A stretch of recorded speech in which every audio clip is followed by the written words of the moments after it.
Haleluya, puji Tuhan, salam sejahtera bagi kita semua Bapak Ibu keluarga besar GBDI El Shaddai Magelang. Kita bersuka cita karena hari ini kembali kita akan belajar kebenaran firman Tuhan. Rise up, bangkit, bergerak, berdampak. Kita bersuka cita, kita bersyukur sebab firman Tuhan itu yang akan membangkitkan kita supaya menjadi orang-orang yang berdampak bagi sekelilingnya. Mari kita akan sama-sama belajar kebenaran firman Tuhan sampai pada bacaan kita Mazmur 31 ayat 25. Demikian bunyi firman Tuhan. Kuatkanlah dan teguhkanlah hatimu, hai semua orang yang berharap kepada Tuhan. Saya memberikan tema renungan hari ini adalah hati yang teguh. Observasi di dalam pembacaan ini adalah merupakan seruan doa secara pribadi yang mengungkapkan kesedihan dan ratapan karena mengalami penderitaan. Interpretasi yang akan kita bahas adalah dalam pasal ini, Mazmur mengungkap tentang sebuah ratapan, sebuah kesesakan karena sementara mengalami penderitaan. Dalam keadaan baik, seseorang itu akan mengeluarkan seruan yang mungkin bernada sukacita. Tetapi bagaimanakah dengan situasi buruk atau situasi yang tidak baik-baik saja? Apa yang keluar seruan? Seperti dalam pemazmur ini, seruan yang keluar di tengah-tengah orang yang menghadapi penderitaan itu adalah seruan ratapan, seruan permohonan di dalam doa-doanya kepada Tuhan. Bersyukurnya bagi kita orang-orang yang percaya kepada Tuhan adalah Allah itu Dia senantiasa siap mendengarkan apapun keluh kesah kita, apapun seruan kita. Saat kita senang, maka Dia juga bersedia mendengarkan ungkapan sukacita kita yang dipenuhi dengan ucapan syukur. Saat kita berduka cita, saat kita menghadapi keterpurukan di dalam hidup ini, Dia juga bersedia untuk mendengarkan keluhan, ratapan, apa yang menjadi kegalauan di dalam hati kita. Daud, dia adalah orang yang tulus, bagaimana dia mengungkapkan seruannya dan doa-doanya itu kepada Tuhan. Karena Daud tahu bahwa keteguhan hatinya itu hanya didapat ketika dia berseru kepada Tuhan. Yesaya 26 ayat yang ketiga, yang hatinya teguh kau jagai dengan damai sejahtera, sebab kepadamulah ia percaya. Jadi jelas di dalam pembacaan ini adalah orang-orang yang hatinya teguh itu adalah orang-orang yang memiliki kepercayaan kepada Tuhan. Dan seperti apa yang dimiliki oleh Daud, sehingga dia bisa berkeluh kesah dengan Tuhan, tapi saat bersuka cita, dia juga tetap mengalami kekuatan di dalam Tuhan. Mari kita akan sama-sama belajar rahasia keteguhan hati Daud. Ya. Yang pertama yang saya catat adalah dia percaya kepada Allah yang dapat dipercaya. Loh, kenapa? Kok mengatakan ya kalau kita percaya kepada Allah, berarti memang dia Allah yang bisa dipercaya.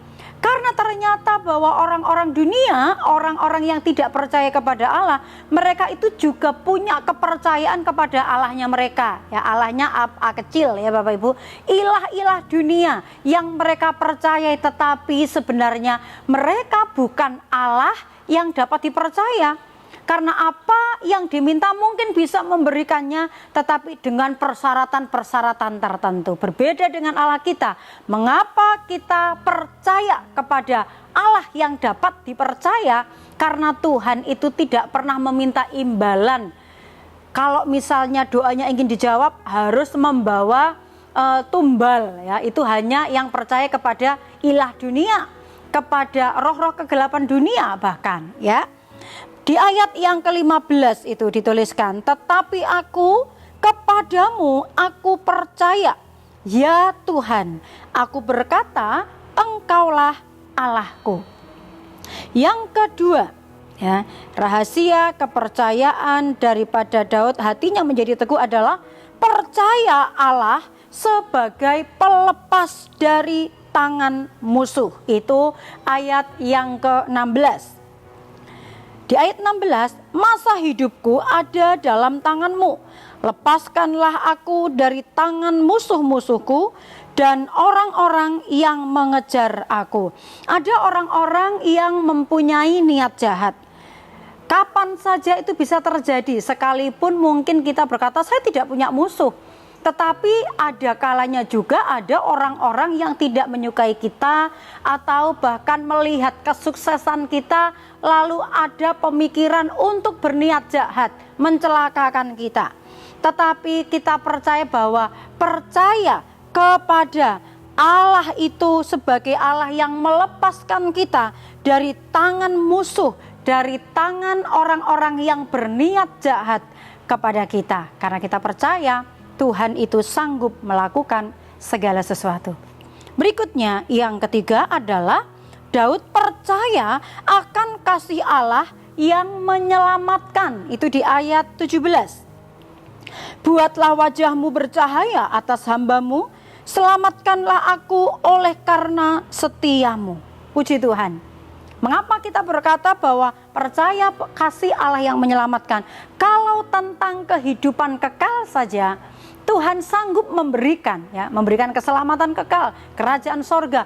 Apalagi semua yang kita butuhkan, keselamatan dunia ini, selama kita masih di dunia ini, kita percaya Allah pasti sanggup melakukan. Dia adalah keselamatan yang menjamin kita selamat di atas muka bumi, juga keselamatan di sorga. Luar biasa, kita bangga memiliki Allah seperti Yesus yang menjadi juru selamat kita. Kisah Para Rasul 4 ayat 12, dan keselamatan tidak ada di dalam siapapun juga selain di dalam Dia. Sebab di bawah kolong langit ini tidak ada nama lain yang diberikan kepada manusia yang olehnya kita dapat diselamatkan. Firman Tuhan itu pasti. Firman Tuhan itu iya, kebenaran. Keselamatan diberikan oleh Tuhan di dalam Yesus Kristus.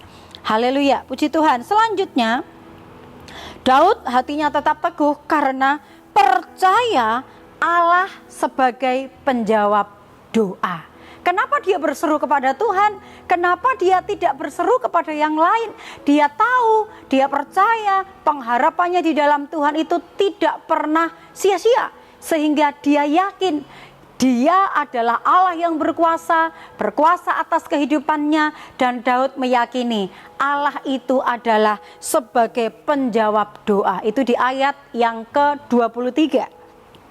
Aku menyangka dalam kebingunganku, aku telah terbuang dari hadapan matamu. Tetapi sesungguhnya Engkau mendengarkan suara permohonanku ketika aku berteriak kepadamu minta tolong. Satu-satunya alamat yang pasti menjawab doa dan seruan kita adalah di dalam nama Allah kita, Yesus Kristus. Aplikasinya apa? Supaya kita menjadi orang-orang yang memiliki keteguhan hati. Ada persoalan, ada masalah, ada mungkin seruan-seruan yang kita naikkan di tengah-tengah penderitaan yang kita alami. Mari belajar seperti Daud. Dia memiliki keteguhan hati, dan orang-orang yang punya keteguhan hati itu adalah dikatakan saat dalam penderitaan percaya kepada Tuhan. Mari kita ikuti teladan daripada Daud ini. Saat dalam penderitaan kita mau tetap percaya kepada Tuhan. Saat dalam penderitaan jangan menjauhkan diri dari Tuhan, tetapi mendekatlah kepada Tuhan, ya. Ayat 25 tadi dikatakan, kuatkanlah dan teguhkanlah hatimu, hai semua orang yang berharap kepada Tuhan. Orang yang berharap kepada Tuhan pasti tidak akan dikecewakan. Hatinya akan tetap teguh, hatinya akan tetap kuat, karena Tuhan menjadi penopang kehidupannya. Tuhan Yesus memberkati. Terima kasih. Saya percaya Bapak Ibu yang setia mendengarkan Renungan 79 setiap harinya selalu diberkati oleh Tuhan. Dan apabila Bapak Ibu ingin menyampaikan kesaksian tertentu karena menerima berkat rohani melalui kebenaran firman Tuhan, atau menyampaikan pokok-pokok doa tertentu, Bapak Ibu dapat menyalurkannya melalui chat WhatsApp 0813 274 20088. Mari kita sambut firman Tuhan ini dengan berdoa. Terima kasih Tuhan, Engkau Allah yang sanggup melakukan segala perkara. Umat-umat kepunyaan Tuhan yang percaya dan berharap kepada Tuhan akan diteguhkan. Karena orang yang menanti-nantikan Tuhan, hatinya terus diperkuat keyakinannya kepada firman-Mu. Berkati umat-umat-Mu, keluarga besar GPDI LSD Magelang, untuk terus mengalami keteguhan hati, karena mencintai firman, karena dipenuhi firman di seluruh kehidupannya. Tuhan, tolonglah supaya kami umat-umat-Mu jangan menjadi serupa dengan dunia ini, tetapi berubah oleh pembaharuan budi, sehingga dapat membedakan manakah kehendak-Mu ya Allah, apa yang baik, yang berkenan kepadamu, dan yang sempurna. Terima kasih, kami bersyukur buat firman-Mu dan menerimanya dengan sukacita dalam nama Yesus. Haleluya. Amin.